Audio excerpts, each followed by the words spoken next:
Hey everybody, today is Tuesday, September 10th. You are going to need your good notes that has your summary from GOM 1.1 on it. Now, if you were gone yesterday and you watched the video yesterday, I did not have any homework for you. So I just want you to go ahead and complete your homework now. In your summary. I'll explain it all in a minute. Let's just go ahead and get started. So at the end of the notes yesterday, you had that space down at the bottom where you're supposed to summarize what you learned in 1.1. So I have 3 prompts for the kids. We have Earth's atmosphere and hydrosphere is most similar to which planet, and specifically, what is your evidence? So in class, I had the kids turn to a table partner and share their information. And then if they wanted to revise, they could. If they wanted to keep their answer, that was great. As I walked around, I could hear some things that people were saying. So let me just give you a little bit of a hint. Like we'll pretend that you have said yours. And I'm just going to say for number 1, you should say that Earth's atmosphere and hydrosphere is most similar to Mars because, and I need specific, detailed evidence. So go back to your graphic organizer where we compared and contrast the 4 rocky planets, and you circled Earth and Mars in the atmosphere and the hydrosphere. Don't be general. Don't summarize. Tell me specifically, why is Earth similar to Mars in the atmosphere? And why is Earth's hydrosphere similar or close to Mars? Be specific, okay? If you need to revise your answer or you need to write an answer, go ahead and do that now. Pause the video and then come back. Okay, the second prompt that I want you to write or speak to is, in the video, we heard Dr. Edgar tell us that there are 2 things that a planet needs in order to be habitable. I want you to tell me what those are right now. And then number 3, the last part of your notes was the second question. According to Dr. Edgar, what is she going to be looking for? What do they look for on Mars as evidence that there may have been life at one time? So go back to the second question. It's just right above this area, and write down what the answer was for the second question. That's what we're going to be looking for moving forward. When you're finished with this, you are going to submit it to Schoology. The name of the assignment is GOM 1.1 Summary. Okay, let me know if you have any questions or if you have any hard time turning it in. Please make sure that you turn it in as a PDF, otherwise I can't open it. Okay, so today we're going to start lesson 1.2, and the name of this lesson is Observing the Surfaces of Mars and Earth. So you're going to have a brand new piece of paper in your notes. You're going to write GOM 1.2 across the top. And then I got to thinking we probably should include the subtitle, like what's today's lesson about? Because as you're going through your notes, a week or 2 weeks from now when you're getting ready for the test, you may want to remind yourself, what is this lesson about? Oh yeah, we were talking about the surfaces of Earth and Mars. We're comparing those.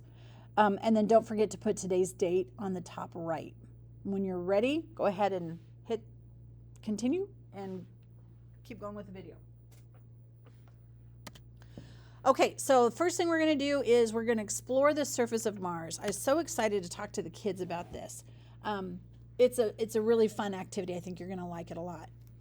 So we know, how did we get here today? We know based on our evidence that we gathered yesterday with the comparing and contrasting of the 4 rocky planets, it's super clear that the only rocky planet that's most similar to Earth is Mars. And so that's where we're going to start our search for evidence of past life.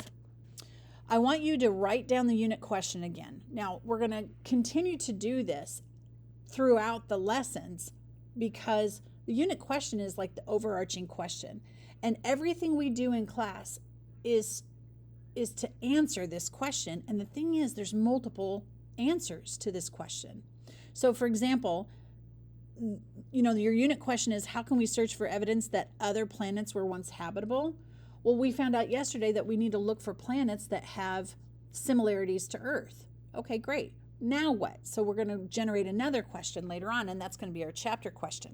What I'd like you to do is go ahead and write the unit question in your notes, and make sure that you highlight in yellow. The unit questions and the chapter questions we're going to highlight in yellow. And when you're finished with that, then continue on.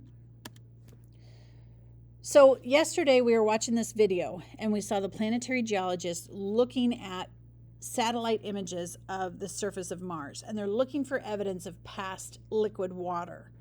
Right now, if we were to look, there's absolutely no liquid water on Mars. None. There are 2 large bodies of water, but they're ice.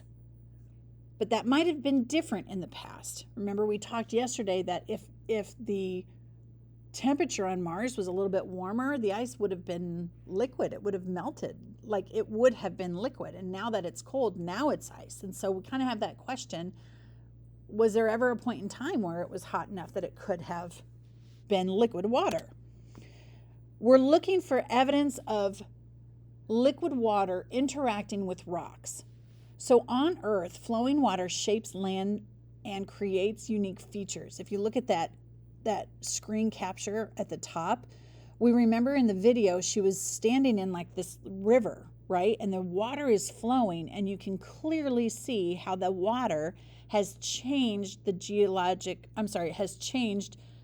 geosphere. It's carved like a small groove in the rock. And so planetary geologists are looking at satellite images for similar features to see if liquid water once flowed on Mars. We're going to do that. We are going to be planetary geologists looking for evidence of liquid water on Mars, past evidence. So we're looking for these landforms. We're going to use an interactive map called NASA Mars Trek, okay? I am so excited about this. This is the first year that we're using this. Amplify used to have another tool that we used, and it was good, but it was limited in what we could see. NASA has been collecting data from satellites for years, and the information that we were only allowed to see on Amplify in the previous years was something called Google Mars. So it's the same kind of concept with Google Earth. You could look anywhere on Mars, right? But it was only from the top down, and it was only in one certain area. Well, for some reason, Google has restricted Google Mars, and we are not able to use that. So Amplify has partnered with NASA, and we have this website called Mars Trek. It has way more information on there than what we'll ever need, but it has such great information, and it's really, really cool. So I want you to go ahead and log on to that. Before you do, though, we're going to set up our notes, and this is the last thing we're going to put in our notes today. So on the left-hand side, I want you to skip a couple lines, and I want you to write Mars Trek. Now, I wanted to remind myself that this was the website that we went to. So I do this a lot. This is just something I do. I just kind of put something around it to draw my eye to remind me, hey, look at this. This was a cool thing. Sometimes with activities, I do that. I do that with key concepts. I just put these clouds around it because it just, again, it draws my eye. So somehow make yourself realize that this was the activity that we did, and it was a website. So Mars Trek, Mars is all capitalized. And I want you to front load the activity by asking yourself what kinds, that should be an S, what kinds of landforms did you find? We're looking for landforms. And if you remember, a landform is a feature on the surface of the geosphere. So it can be anything as long as it's part of the rocky outer layer. It could be anything. So a landform like a mountain or a channel or a canyon, a hill. Somebody in second period said sand dunes. Absolutely, those are landforms. Absolutely. So as you're looking at this satellite image of Mars, I want you to really like get in there and see, what am I looking at? What do I see? Okay. Once you have that written, I'm going to have you go to Schoology. And in today's folder, you probably saw this when you were looking at the video. In today's folder, you're going to see this link to NASA's Mars Trek. So let's go ahead and open that.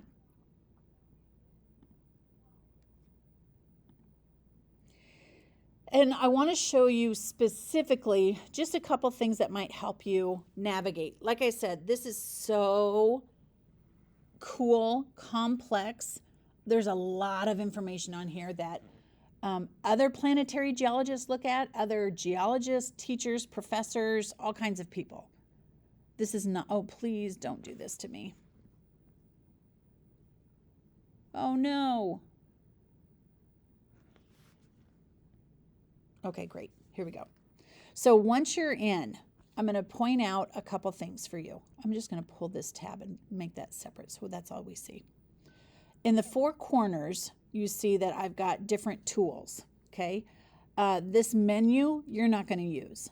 This one over here with the fly to and the base maps, you're not going to use. This one, the data, you will use, and this you will use. So let me tell you what these are. The data,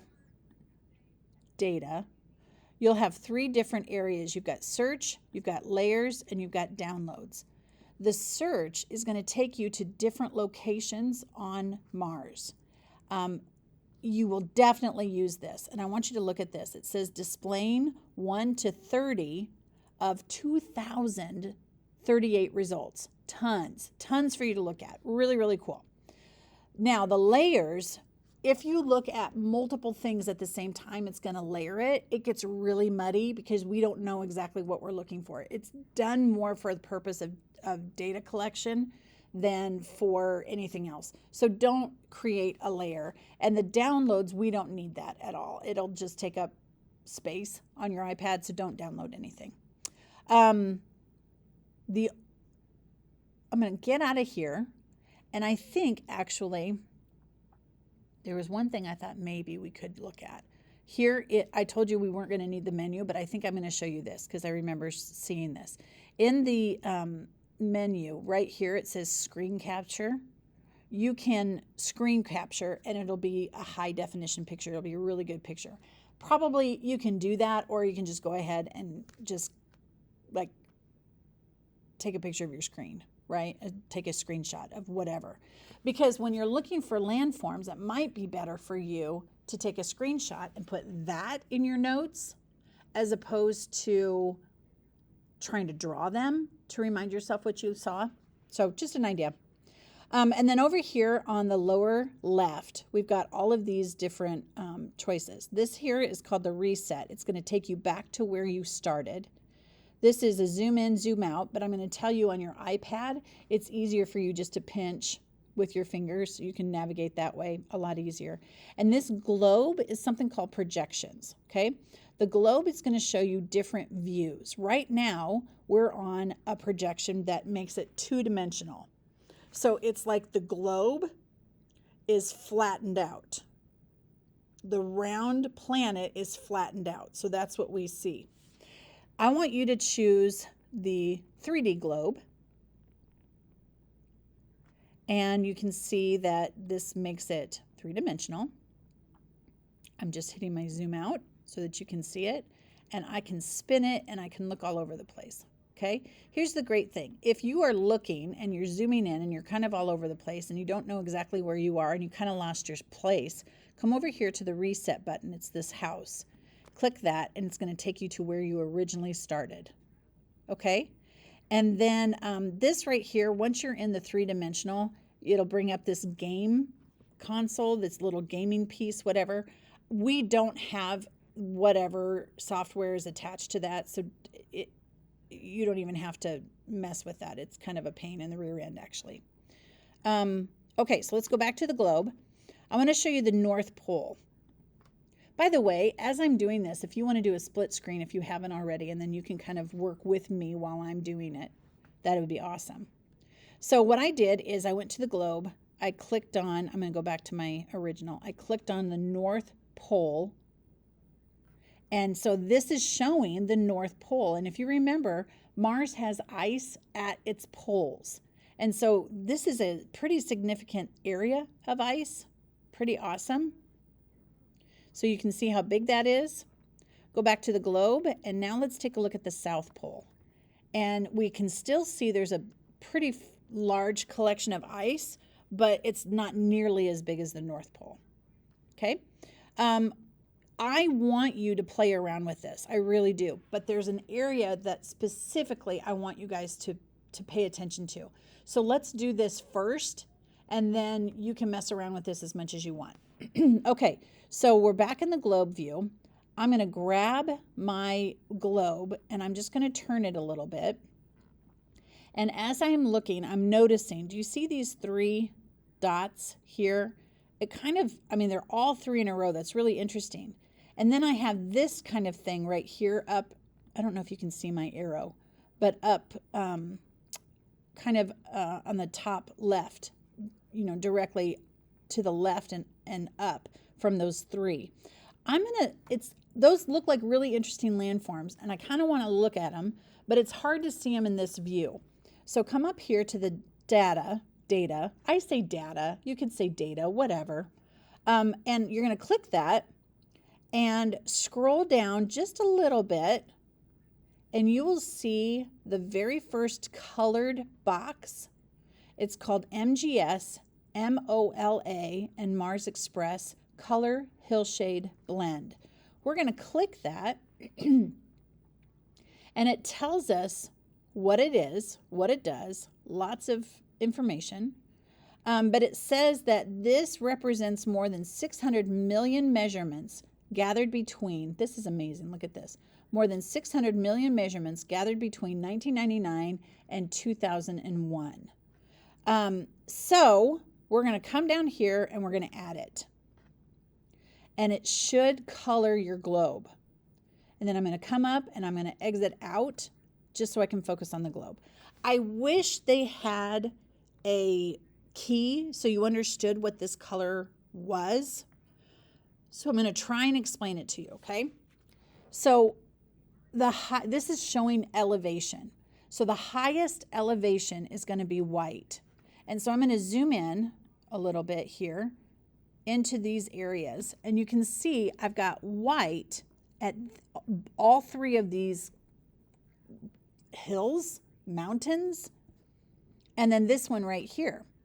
And if you look at it in comparison to the whole Mars, it's like, wait a second, these things are actually pretty big. And we talked in class about how we just made some observations, and I wish you were here so you could make observations too. But I'm just going to tell you, like, if you look in the middle of every single one of those, you see what appears to be craters, right? But it's kind of weird that the craters are all in the center. I mean, you can look over here, look on the surface of Mars, you can see craters everywhere. But it's just kind of interesting that they're all kind of just in the middle of that. And so we talked in class, what do you think that means? You know, what are your thoughts? And we kind of came to the consensus that these are probably volcanoes. And if the elevation here is really high, I'm going to zoom in to these 3. These are the ones I kind of want to talk about right here. And specifically, let's talk about this guy right here. So this white around this volcano means that it's a pretty high elevation. And then as it gradually decreases in elevation, so it gets a little bit lower, it's going to go to brown, and then red, and then orange, yellow, green. What that means is because those areas are so large, it's a gradual decrease in elevation. In other words, these are really high mountains, right? Volcanoes, but they're not steep. It's kind of a real gradual, I wish you could see my hands, a real gradual decrease in elevation. Because we've got all of this area. But if you come up here and look at this guy, we see something really, really interesting. We see that he is, I say he, this volcano, we've got this area of really high elevation. I don't know why that is blue there. There must be some kind of a, I don't know, a technical issue or something. It shouldn't be blue. It should be kind of a white, if maybe a little bit gray or brown. But this area right here is really white, okay? And then it comes down and we've got grays, which means that it's kind of a gradual decrease in elevation, kind of gradual. And then boom, look, we don't have any large areas of red, orange, and yellow. They're really small, which means this is very steep. It decreases elevation really rapidly. It's a really steep volcano. And then we have a large area of green, and then it goes to blue. And I wish they didn't use blue for this because it makes people go, oh, there's water. It's not. But what that would be is if there was a place for water to collect, that's a great place for water to collect because it's the lowest elevation. And in fact, as you look at some of these craters, there's even a bluer blue, which means obviously the crater is deeper than that. Let's come back to this thing right here. These landforms are indeed volcanoes, and they are evidence that there was past volcanic activity on Mars. In other words, there was lava flow on Mars. And the lava, as the lava flowed, it cooled and hardened. And so these here that have really large areas of gray, that represents a really slow lava flow, okay? Because it takes a long time. Think about Hawaii. Think about the lava fields in Hawaii, how they're just all flat. Maybe some elevation, but it's not like a mountain. This one up here, the great big one, this one's different. This one is very large, very large. In fact, this mountain is called Olympus Mons, and it is the largest, biggest, tallest volcano in our solar system. Let me show you something real quick. I'm going to come back to my, okay, let me show you. This is a picture showing you our tallest mountain on Earth. The highest elevation is Mount Everest.